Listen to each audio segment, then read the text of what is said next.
অনেকের দেখবেন পড়াশোনায় মনোযোগ আমরা বলি কি ফিল্টার, যে কোনো ফিল্টারাইজেশনের ক্ষেত্রে সব গ্রহকে একটা অ্যাভারেজ ব্যালেন্স করতে চাইছেন।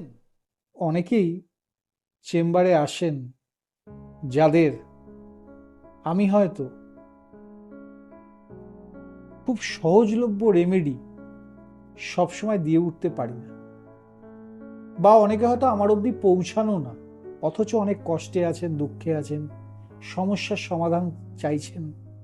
তাদের জন্যই আজকে আমি এই রুদ্রাক্ষের আলোচনাটা করব, যাতে আপনারা নিজেদের মতো করে অন্তত একটা মিনিমাইজ রেমেডি করতে পারেন।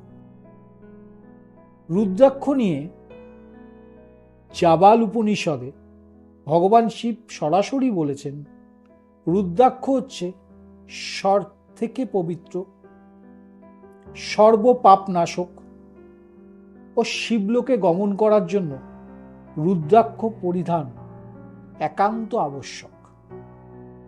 এবার প্রশ্ন হচ্ছে, কি রুদ্রাক্ষ আমি পরব? এর ব্যাখ্যায় গেলে প্রথমে একমুখী রুদ্রাক্ষ আসে। সংখ্যা 1 এবং একমুখী রুদ্রাক্ষ রবির জন্য পরিধান করা হয়, এবং অন্যভাবে বললে চূড়ান্ত আধ্যাত্মিক জ্ঞান ও নিজেকে আধ্যাত্মিক জায়গায় সঁপে দেওয়ার জন্য এর বিকল্প নেই। যদিও এটি বিরল, কিন্তু খুব ভালো কাজ দেয়। দ্বিতীয় আসি দুই মুখী রুদ্রাক্ষ। দুই মুখী রুদ্রাক্ষ মানে দুই অর্থাৎ চন্দ্র। এটি মনের কারক গ্রহ হিসেবে যেমন চন্দ্র কাজ করে, তেমনভাবে দুইমুখী রুদ্রাক্ষও কাজ করে। অর্ধনারীশ্বর শিব ও পার্বতীর রূপ, পরিবারে মানসিক শান্তি, স্বামী স্ত্রীর মধ্যে ব্যালেন্স করার জন্য এটার ব্যবহার হয়ে থাকে। এরপর চলে আসি তিনমুখী রুদ্রাক্ষ। তিনমুখী রুদ্রাক্ষ মূলত মঙ্গলকে রিপ্রেজেন্ট করে। তিনমুখী রুদ্রাক্ষ সাহস, বিভিন্ন সমস্যার সমাধানে ব্যবহার হয়ে থাকে। এটি খুবই কার্যকরী। চারমুখী রুদ্রাক্ষ বুধকে রিপ্রেজেন্ট করে, প্রতীক ব্রহ্মা। এটি স্টুডেন্টদের জন্য খুব কার্যকরী, বা যারা সৃজনশীলতার কাজে আছেন বা পড়াশুনো সংক্রান্ত যে কোনো কাজের মধ্যে যুক্ত, তাদের জন্য খুব কার্যকরী। অনেকের দেখবেন পড়াশোনায় মনোযোগ ঠিকঠাক বসে না, বা যে রেজাল্টটা করা উচিত সেই ফলটা হয়তো আসছে না। তাদের ক্ষেত্রে আমি রেকমেন্ড করব তারা যেন চারমুখী রুদ্রাক্ষ নির্দিষ্ট নিয়মে ধারণ করে। এরপর পাঁচমুখী রুদ্রাক্ষ বৃহস্পতিকে রিপ্রেজেন্ট করে। প্রতীক হচ্ছে কালাগ্নি রুদ্র। আধ্যাত্মিকতা, মানসিক শান্তি, জীবনে ব্যালেন্স, সব ক্ষেত্রে এই পাঁচমুখী রুদ্রাক্ষ অল ওভার ভালো কাজ করে। এরপর ছমুখী রুদ্রাক্ষ শুক্রকে রিপ্রেজেন্ট করে। তো শুক্রের ক্ষেত্রে শুক্রকে আমরা বলি কি ফিল্টার, যে কোনো ফিল্টারাইজেশনের ক্ষেত্রে শুক্র খুব ভালো কাজ করে। এছাড়াও জীবনে ম্যাটেরিয়ালিস্টিক যে কোনো জিনিসকে পাওয়া বা অ্যাচিভ করার জন্য এই ছয়মুখী রুদ্রাক্ষ যা খুব কার্যকর। সাতমুখী রুদ্রাক্ষ শনিদেবকে রিপ্রেজেন্ট করে, প্রতীক মহালক্ষ্মী। তো শনিদেব আর মহালক্ষ্মীর বিষয়টা আশা করি আপনাদের খুব ডিটেলে বোঝাতে হবে না। কর্মের কারক গ্রহ শনি, তো কাজের উন্নতির জন্য এবং লক্ষ্মীকে পাওয়ার জন্য আপনাদের সাতমুখী রুদ্রাক্ষ ধারণ করা উচিত। এরপর আটমুখী রুদ্রাক্ষ প্ল্যানেট হচ্ছে রাহু। যে কোনো গেন করার জন্য, এবং বর্তমান ওয়ার্ল্ডে রাহু তো খুব কার্যকরী। ভগবান গণেশজির কথা বলছি আমি। তো সেক্ষেত্রে আটমুখী রুদ্রাক্ষকে যদি সঠিকভাবে ব্যবহার করা যায়, খুব তাড়াতাড়ি আপনারা নেম ফেম সাফল্য এটা পেতে পারেন। নমুখী রুদ্রাক্ষ প্ল্যানেট কেতু, সেক্ষেত্রে আধ্যাত্মিকতা, ডিপ রিসার্চ, এইসব বিষয়ের সাথে যারা যুক্ত বা কেতুকে ট্রিট করতে চাইছেন, তাদের জন্য খুব উপযোগী। একে রিপ্রেজেন্ট করছেন দেবী দুর্গা। আশা করি আপনারা বুঝতে পেরেছেন, দেবী দুর্গা মানে একটা কমপ্লিট প্রোটেকশন। দশমুখী রুদ্রাক্ষ ভগবান বিষ্ণু। যারা যারা বিষ্ণুকে মানেন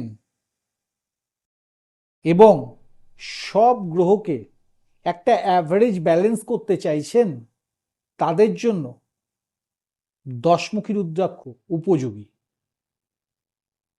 11মুখী রুদ্রাক্ষ একাদশ রুদ্র, যোগ, তপস্যা, কঠিন পথ পাড়ি দেওয়ার জন্য 11মুখী রুদ্রাক্ষ খুবই উপযোগী। এই 11মুখী রুদ্রাক্ষ আমরা কখন ব্যবহার করব? যখন রবি ও মঙ্গলকে একসাথে আমাদের জ্যোতিষশাস্ত্র মতে ব্যবহার করতে হবে। এরপর চলে আসি 12মুখী রুদ্রাক্ষ। প্রতীক রবি, নেতৃত্ব, খ্যাতি, সাফল্য তার জন্য প্রয়োজন এই 12মুখী রুদ্রাক্ষ। এখানে রবির ভূমিকা একটু আলাদা, সেটা ইন ডিটেল আলোচনায় আমরা যদি বা আমি যদি কখনো 1:1 বসি, তখন সেটাকে জানাবো। এই সংক্ষিপ্ত সময়ে আপনারা বুঝতেই পাচ্ছেন খুব ডিটেল আলোচনা সম্ভব নয়। 13মুখী রুদ্রাক্ষ শুক্রকে রিপ্রেজেন্ট করে, কিন্তু এখানে শুক্রের ভূমিকাটা একটু আলাদা। প্রতীকটা বললে আপনারা বুঝে যাবেন। কামদেব, ইচ্ছা পূরণ, লালসা পূরণ, বা জীবনে কাউকে চাইছেন, পেতে চাইছেন, সেক্ষেত্রে ব্যবহার বা বহুল ব্যবহার রয়েছে। 14মুখী রুদ্রাক্ষ শনিকে রিপ্রেজেন্ট করে, কিন্তু এখানে শনিটা একটু আলাদা, উচ্চ স্তরের শনি। প্রতীক দেবাদিদেব মহাদেব। এবার তর্জনী, কনিষ্ঠা, অনামিকা, বিভিন্ন আঙুলে অথবা বাহুতে অথবা মাথায় কখন কিভাবে কেন রুদ্রাক্ষ ধারণ করবেন, সে সম্বন্ধেও কিন্তু বিশেষ জ্ঞান জরুরি। যে কোন ক্ষেত্রে আপনি বাহুতে পড়বেন, কোন ক্ষেত্রে কেউ মাথায় পড়েন, কোন ক্ষেত্রে তর্জনী বা কনিষ্ঠা বা অনামিকা বা অন্য কোনো আঙুলে রুদ্রাক্ষকে ব্যবহার করা হয়, এই সম্বন্ধে বিশদে আমরা আগামী দিনে নিশ্চয়ই। এবার আমি 1 থেকে 14মুখী যে রুদ্রাক্ষগুলো নিয়ে আলোচনা করলাম, সেখানে কোনো গ্রহদোষ থাকলে বা গ্রহ খারাপ অবস্থানে থাকলে আপনারা কিন্তু এই রুদ্রাক্ষ নিশ্চিন্তে পড়তে পারেন। নির্দিষ্ট নিয়ম ফলো করে উপকার পাবেনই পাবেন। যেমন শনি খারাপ হলে 7মুখী, এক্সাম্পল বলছি, রাহু খারাপ হলে 8মুখী, কেতু খারাপ হলে 9মুখী। আমি আলোচনা প্রসঙ্গে গলার কথা বলিনি, কারণ গলায় রুদ্রাক্ষ পরাটা খুব কমন, তবে সেখানেও কিছু নিয়ম রীতিনীতি রয়েছে, সেগুলোকে জেনে পড়াই ভালো। আর একটা বিষয় খুব জরুরি, রুদ্রাক্ষ অবশ্যই আসল হওয়া জরুরি, জেনুইন হওয়া জরুরি, এবং সেটাকে যদি আপনারা রুদ্রাভিষেকের মাধ্যমে নির্দিষ্ট নিয়মে নির্দিষ্ট তিথিতে পরিধান করেন, ফল অনেক গুণ বেড়ে যায়। আরও বিস্তারিতর জন্য আপনারা অবশ্যই আমাদের সাথে যোগাযোগ করতে পারেন, কমেন্ট সেকশনে কমেন্ট করতে পারেন। চেষ্টা করব যথাসাধ্য উত্তর দেওয়ার।